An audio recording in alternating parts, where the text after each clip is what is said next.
This is the Mercedes-AMG S63이 Performance, and it is the most powerful luxury limousine in the entire world. And in this video, I'm going to review it because I'm Matt Watson and you're watching CarWow. Buy, sell, CarWow.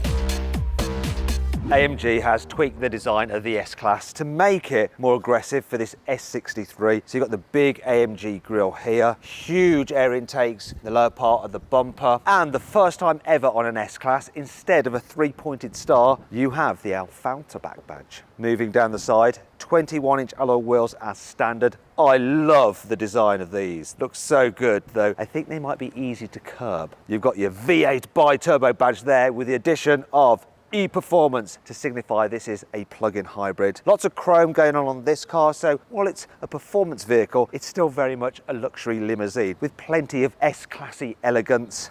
On this side, you have an extra flap. There's another one on the other side, like a normal S-Class. But in here, that's the charging port for your 13 kilowatt hour battery, which will give you an electric only range of 21 miles. And it can drive on electric power alone at up to 87 miles an hour. Here at the back, you've got your AMG badging, your S63, which is surrounded by red once again to signify it's the E-Performance model. But you still have 4 huge quad tailpipes, which are a bit of a lie because if you look closely inside, you can see the slightly smaller real tailpipes in there. Classic Mercedes. Tell you what though, absolutely love the colour of this thing. A beautiful blue metallic. Here on the inside, there are 2 main changes over the normal S-Class. The first is the fact that you get an AMG sports steering wheel with lovely metallic paddle shifters. You also get these little dials here to control the car's various driving modes and functions. Also on the dials here, you have some specific racier dials. So if I just engage that, I can go to sport and super sport and track pace. Ooh, yeah, because I'm going to be tracking my S63. Oh, also you get AMG special leather as standard. You can have it in different colours, including this rather lovely brown. There's AMG on it there, and you've got the Alfalter back logo again on the headrest. The seats themselves are just the same as the normal S-Class. They're not sport seats, they just have the leathery nice and the badging. That's it. I'll tell you what is quite a bit different than a normal S-Class, and that's the boot capacity. So normally an S-Class has 550 litres of space. However, the hybrid version, because it has batteries underneath the boot floor, has 350 litres of space. But this S63 version only has 305 litres of luggage space because that big powerful electric motor just takes up a bit more room. 305 litres in an S-Class, a car this huge.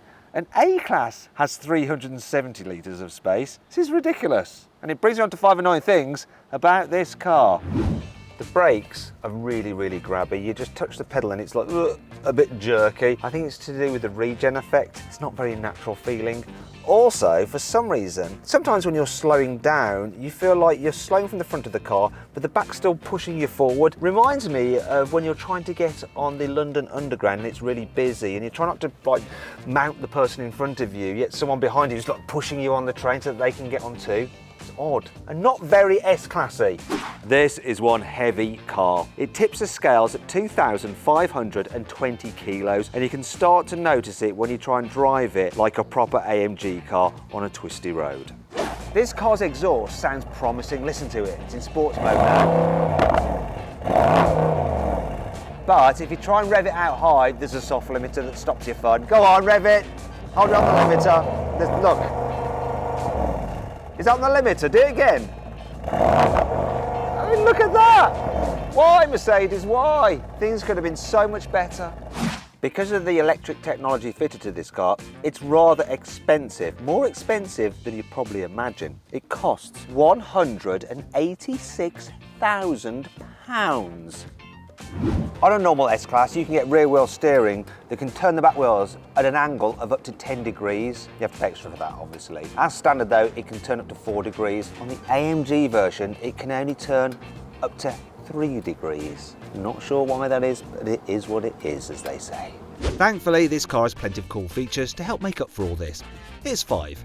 You have a bunch of different driving modes which you can access easily here using this dial, from Sport Plus, which is most aggressive, then you have Sport, which is slightly less aggressive, Comfort, which is just more chilled, relaxing, and will drive mainly on electric power where it can, and if you want full electric power all the time, you go into EL mode as long as you've got enough battery, which brings you on to B mode, which will battery hold, so that you can save some battery for if you need to drive silently up your driveway after you're returning from being with your mistress and you don't want your wife to know, Individual, so that you can just set up the parameters exactly as you want them, or Slippery Surface mode there, signified by a little snowflake. Also though, you can just cycle through different parameters on the fly by using this mode here, so the different suspension settings, whether you're in manual or auto mode, and other bits and pieces such as the sound from the exhaust and the sort of fake noise that you get for the electric system.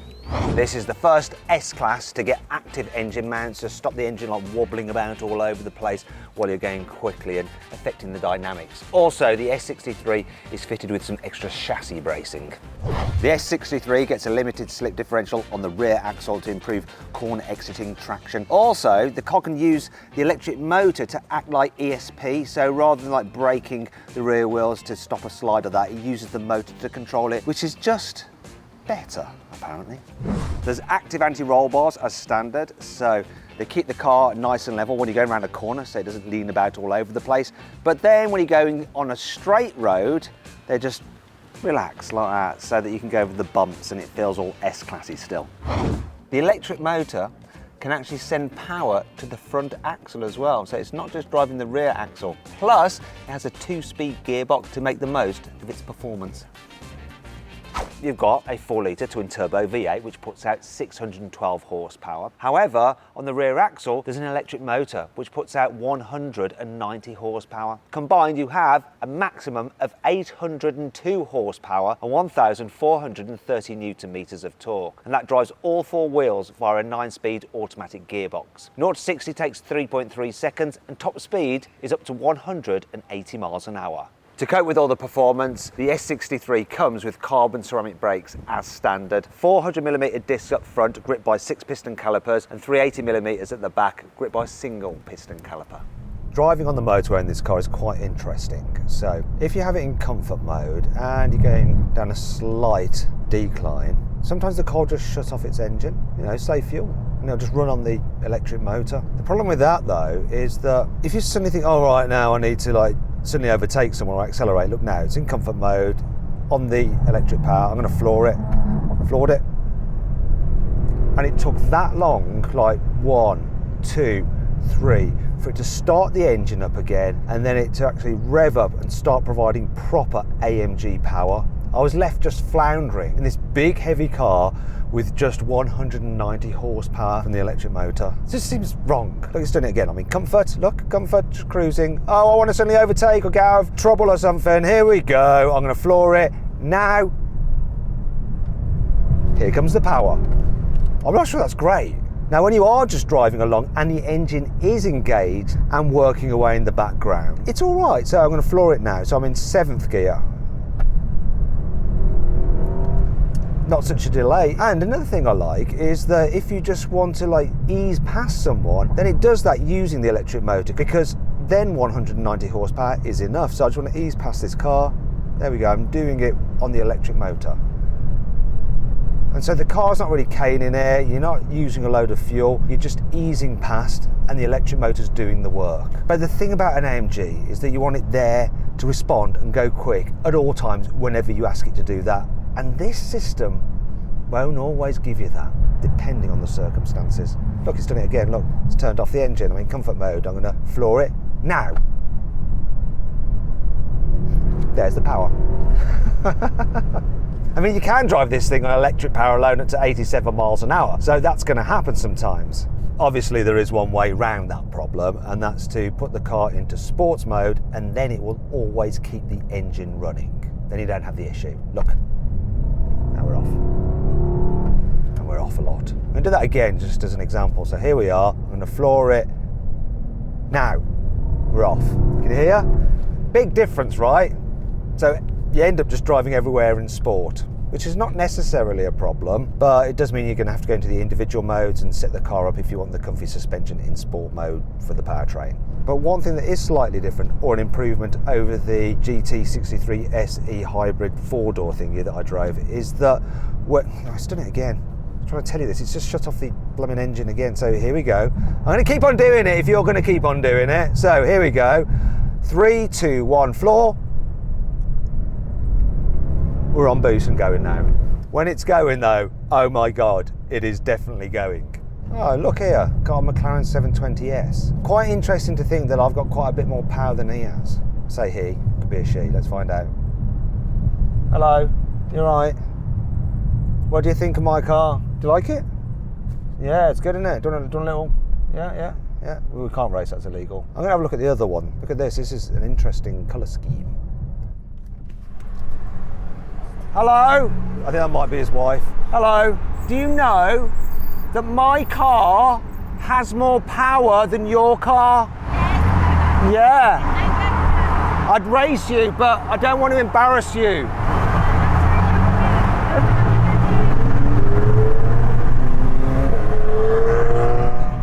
Anyway, back to what I was saying. I do think that when the engine is engaged and you floor it, it seems to respond a bit better than the GT63 SE hybrid, whatever it's called, 4-door version. Foot down. And there's the example of it all just being a bit hesitant. They seem to refine the system a little bit. Well, it seems that way. Speaking of refinement, you know, is the AMG car, but still when you're just cruising along, it's quiet, it's relaxing, it's lovely. But so too is a normal S-Class hybrid. In fact, probably a bit more so because of the softer suspension. Speaking of which, what's it like in the back? Should we find out? Into the thing. Oh. Right, here we go. Here in the back. There is nothing that really identifies this car as being an AMG. I'm not sure that's a bad thing. It feels like a super luxurious S-Class, which is exactly what it is. And unlike the Audi S8, which I had, this car, being the long wheelbase version, means you get all the special seating stuff, so I'm going to have a little bit of a play around with it. Let's get this front seat into the special airplane mode setting. So here we go. Oh, it takes ages, you know. Now this is where this AMG being a plug-in hybrid is good. We're just tootling along. My driver, camera moan Jack, is, yeah, camera moan. Always moaning. Sorry, cameraman Jack. He's going to be cross. Look, you can see it doing the leg thing. Look, lifting up the legs. And then, I just need a bit for my heels. Have you got anything for my heels? Oh, yes, you have. That's great. There we go. So here I am in a high-performance car with over 800 horsepower. Yet, it's just like you'd expect from a luxury limousine. I'm going to mess around with some of the bits and pieces in here. So let's put the rear blind up. So just press that button there. Go on. There we go. Up it goes. Now I'm going to mess around with what's ever under here. Let's have a look at this. Storage. Oh, there's my phone while it's charging. And then I can control various features on the car using this little tablet down here. Come on, tablet. It's handy, that is, because then when you've got the seat in this position, obviously you can't touch the touchscreen way up there like that. So you can just operate things here. There we go, booting up. And you can eject it. Ah, brilliant. And we have a little place for your mobile phone there, but you can extend this for the cup holders, which look like eyes. It's funny that they do that, Mercedes. They love cup holders to look like eyes. And I can open the sunroof from back here as well. I'll just use this button down here.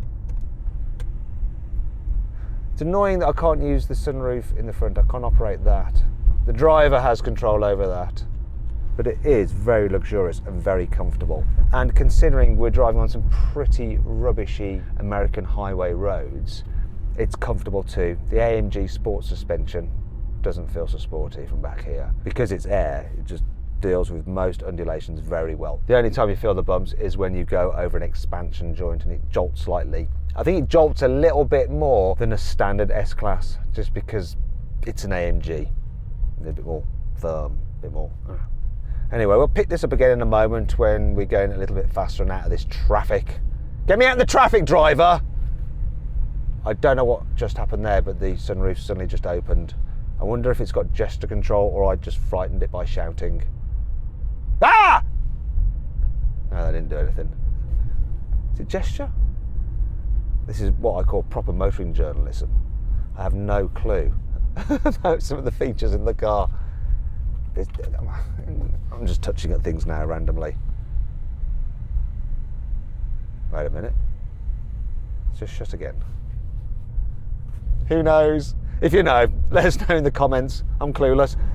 Now the traffic has eased ahead, so we're moving along a bit better. So, Jack, I'd like you to just try something for me. You know, sometimes when you have drivers that can't seem to just keep their foot still on the accelerator and they're always just flexing it slightly. I've got to just do a little test to find out whether that'd be worse in this plug-in hybrid version of the S63 AMG compared to the older versions. So just flex your right foot a little bit, go on, just a couple of times. Do you know what? From the back seat, that is worse because you've got that instant response from the electric motor that if you have a bad driver, you know, you haven't got the torque converter gearbox to just like smooth things out to hide the really poor throttle control. And you're just gonna, it's gonna be annoying. Now let's try just flooring it and see what the actual performance is like when we go for it. So I'm doing some work and then put the foot down.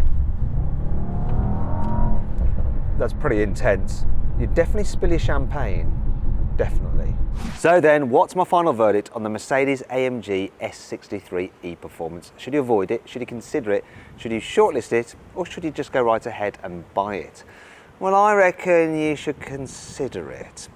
You see, well, it is quick. There's just something a little bit overly complex about the hybrid system and overly expensive about it too.